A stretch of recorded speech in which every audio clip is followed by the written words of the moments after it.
this was a polarizing show when it got announced would be an understatement, Jeff. If you just look at the comments, half of them are get your popcorn ready. We're so excited. This is going to be heated. This is going to be great. The other half is, I can't believe you're giving this troll the attention that he's looking for, all this. So I thought it would be fair to kind of start this out by acknowledging that you are probably the most polarizing figure in the Kentucky media realm, and just to kind of give you an opportunity to either embrace that or directly shoot it down.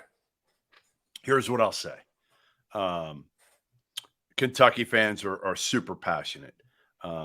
Many of them are unrealistic because they are diehard fans. That's what a lot of diehard fans are. Some are realistic.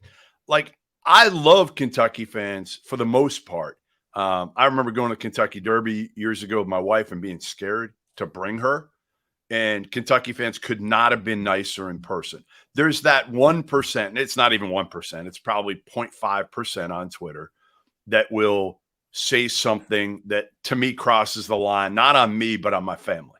That's the biggest thing for me. I don't give a shit what you say about me. Doesn't bother me. Again, I've heard most of it. You call me ugly. You can say I'm a clown. You can, whatever you want to do. Here's the thing I will say is there are a lot of people in the media that are 100% anti-Cal. There are a lot of people in the media that are 100% pro-Cal or probably were more, still are. I really think I've done a pretty good job, even though I have not had a relationship with John Calipari for a lot of years. Now, we kissed and made up a little bit almost 2 years ago now. But for a lot of years there, we had no relationship whatsoever. But if you look back at what I've written, I think it's actually been pretty fair over the years. I've given him his flowers when he deserves it, and I've criticized him and the program when they've deserved it. You can ask a lot of the former players that have come through the program, have I been fair to them? I think a lot of them would say absolutely. From John Wall, who I was super positive about, to DeMarcus Cousins, who, yes, I criticized, and we had it out a few years ago in Vegas outside of STK, and we kind of made up.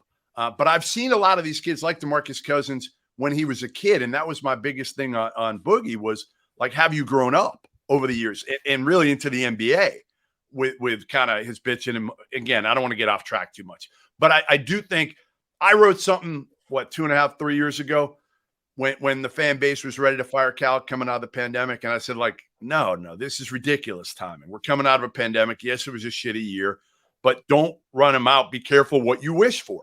Remember Billy Clyde, right? Like, it could be worse, and you may not get a great coach next. This past year, I felt like we had enough time to evaluate.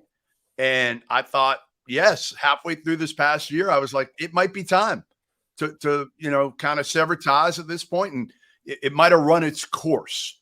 We'll see this year. I think this is a pivotal year. And I think everybody would admit it's a pivotal year for John Calipari in Lexington.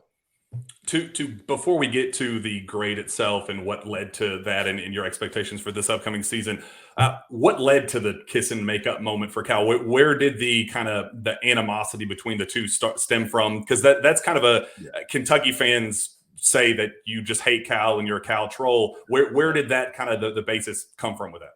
It started actually back when he was at Memphis. I wrote a story.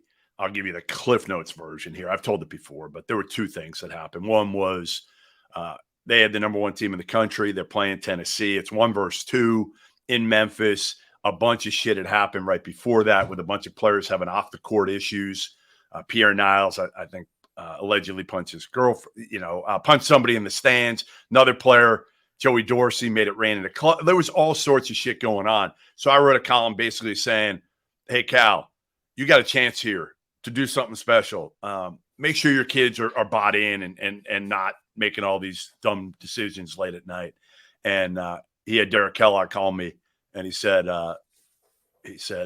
Cal wanted me to relay this message. You're not welcome in Memphis. So, well, you can't ban anybody from an entire city, so I'll be there this weekend for the game. That started it. The next one, and all of it was factual things that had happened out there from the players. Well, not like I did any reporting. The next one, I think, really upset him also at Memphis. They were recruiting a kid named Abdul Gaddy. and he was a top player at the time coming out of Seattle, point guard. His mother worked at FedEx. She had been there for about 10 years, sort of a lower level employee. And the number 2 person at FedEx, David Bronzek, was calling recruiting her to get Abdul Gadi to go to Memphis. And I have these quotes on the record from her and her son. And at the time I worked for Fox. Their biggest at that point, they were the ones that sponsored the BCS, or they were the biggest sponsor. And I ended up running the story. Obviously, Cal was not happy because it did not look good for him with their biggest sponsor in Memphis. So that was kind of the tipping point. That's when again, I've said this before, he's tried to get me, at least from what I've been told, within the circles of Fox and CBS, tried to get me fired at numerous places. And but we sat down. Eric Lindsay was kind of the linchpin for getting us together a couple of years ago. And Cal's big thing was you made it personal, and my big thing was maybe I did, but again, it was based on facts. It was based on facts. Those were the 2 stories I had weren't made up. I had quotes on Abdul Gadi. The one before it prior was a given. I mean, it was like anybody could have written that one and should have written that one.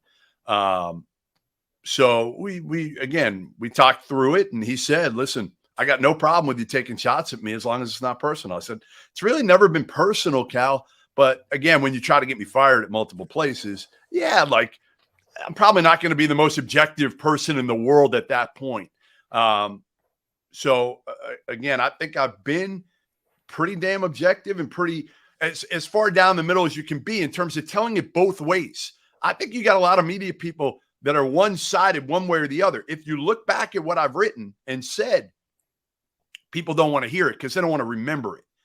They just want to look at the negative things that I've said. Oh, he's a Cal hater. He's a Kentucky hater.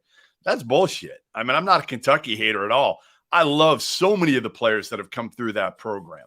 I've known a lot of them, been close with a lot of them, and honestly, secretly, like cheered for, again, I'm not a fan of any team.